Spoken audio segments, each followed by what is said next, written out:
বারুইপুরের ধর্ষণ কাণ্ডে প্রধান অভিযুক্ত আজকে এনকাউন্টারে মারা গেলেন। দেখুন, আমি একজন আইনজীবী হিসেবে কখনো এনকাউন্টারকে তো সেভাবে সমর্থন করতে পারি না, ফান্ডামেন্টাল রাইট এই সমস্ত কথাগুলো মাথায় রেখে, কিন্তু ব্যক্তি হিসাবে কথা বলতে পারি যে পশ্চিমবঙ্গে আজকে একটা নতুন দৃষ্টান্ত স্থাপন হলো যে এই প্রশাসন দুর্বল প্রশাসন নয়, এই প্রশাসন কোনো রকম কাউকে রেয়াত করার মতন প্রশাসন নয়।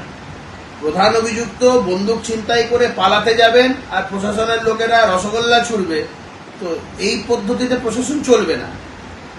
যেভাবে যারা করবে তার জবাব প্রতিটা মুহূর্তে ইঞ্চিতে ইঞ্চিতে দিয়ে দেওয়া হবে।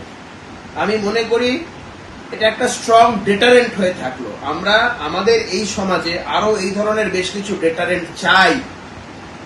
এই ডেটারেন্ট গুলো আগামী দিন আমাদের একটা সুন্দর এবং সুষ্ঠু সমাজ গড়ে তুলতে সাহায্য করবে।